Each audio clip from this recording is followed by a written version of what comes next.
நமச்சிவாய நம சிவாய நம சிவாயவே. நாவினுக்குகந்த நாமம் நம சிவாயவே. காமனை அழிக்கும் நாமம் நம சிவாயவே. காலனை உதைத்த நாமம் நம சிவாயவே. வாழும் வழி காட்டும் நாமம் நம சிவாயவே. பாழும் வழி ஓட்டும் நாமம் நம சிவாயவே. நமச்சிவாய நம சிவாய நம சிவாயவே. துன்பத்தை போக்கும் நாமம் நம சிவாயவே. இன்பக்கரை சேர்க்கும் நாமம் நம சிவாயவே. அறநெறியை காட்டும் நாமம் நம சிவா. ஜெய் சீதாராம், ராதே கிருஷ்ணா. அன்பு நண்பர்களே, உங்கள் அனைவரையும் எனது தெய்வீக பயணம் யூடியூப் சேனல் சார்பாக வரவேற்கிறேன். இன்றைய பயணத்தில் ஒரு புதிய தரிசனம் காண்போம். வாருங்கள், பயணத்தை தொடங்குவோம். சீதா, இந்த ஸ்தலம் பற்றிய ஒரு வரலாற்று உண்மை உனக்கு தெரியுமா? என்னங்க அது, சொல்லுங்களேன். சோழ மன்னன் கரிகாலன் சிறுவனாக இருந்தபோது யானை அவனுக்கு மாலை சூடி மன்னனாக்கியது இந்த திருக்கானூரில். அப்படியா? ஒரு வரலாற்று சிறப்புமிக்க கோயிலுக்கு தான் நாம வந்திருக்கோமா? மேலும் கேளு. பங்குனி மாசம் 2, 3 மற்றும் 4 தேதிகளில் சூரிய கதிர் மூலவர் மீது நேரடியாக விழுமா. அதிசயந்தாங்க. ஏங்க, இந்த கோயிலுக்கு எப்படி வராதுன்னு கொஞ்சம் சொல்லுங்களேன். சீதா, இந்த திருக்கானூர் திருக்கட்டுப்பள்ளியிலிருந்து சுமார் 5 கிலோமீட்டர் தொலைவில் உள்ளது. திருச்சியிலிருந்து சாலை மார்க்கமாக இந்த ஸ்தலத்துக்கு வரலாம். தஞ்சை மாவட்டத்தில் திரும்பும் திசையெல்லாம் கோயில்கள் அமைஞ்சு மக்களை காப்பாற்றி வருவது அனைவருக்கும் தெரியும். இந்த காவிரி கரையோர கிராமங்களில் எண்ணற்ற சைவ கோயில்கள் இருக்கின்றன. பழமையும் பெருமையும் வாய்ந்த இந்த கோயில்களுக்கு தினமும் ஏராளமான பக்தர்கள் வந்து சாமி தரிசனம் செய்து கொள்கிறார்கள்.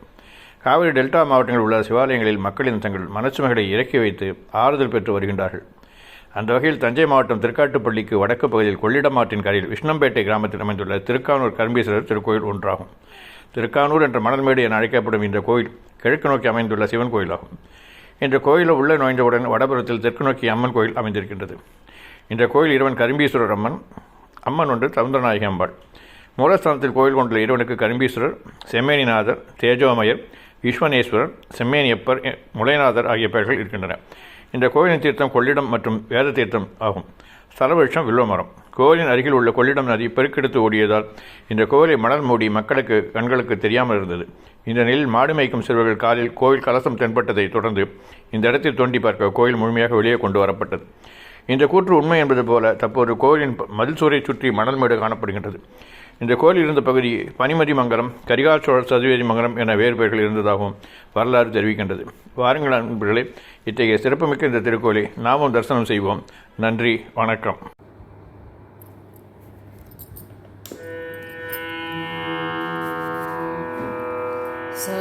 சபாபதிக்கு வேறு தெய்வம் சமனமாகுமா? சபாபதிக்கு வேறு தெய்வம் சமனமாகுமா? தில்லை சபாபதிக்கு வேறு தெய்வம் சமானமாகுமா? தில்லை சபாபதிக்கு வேறு தெய்வம் சமானமாகுமா? தில்லை சபாபதிக்கு வேறு தெய்வம் சமானமாகுமா? சமானமாகுமா?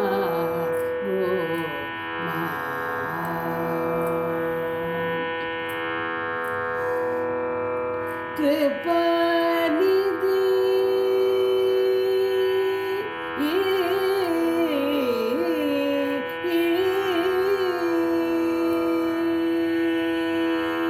கிருபாநிதி இவர் போல, கிருபாநிதி இவர் போல கிடைக்குமோ இந்த தாரணி தன்னில்? கிருபாநிதி இவர் போல கிடைக்குமோ இந்த தாரணி தன்னில்? சபாபதிக்கு வேறு தெய்வம் சமானமாகுமா?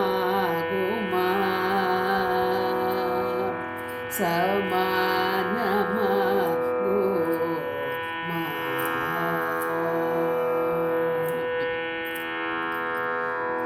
ஒரு தரம் சிவ சிதம்பரம் என்று உரைத்தால் போதுமே.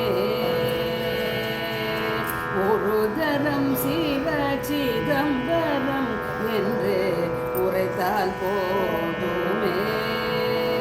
பரகதிக்கு வேறு புண்ணியம் பண்ண வேண்டுமா?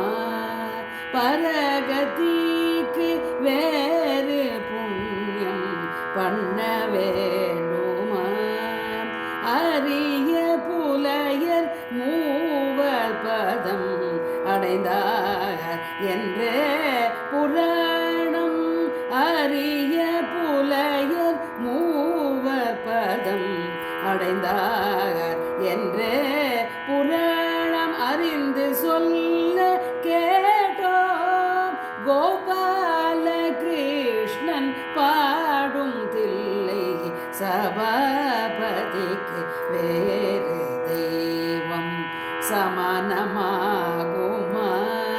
தில்லை சபாபதிக்கு வேறு தெய்வம் சமானமாகுமா?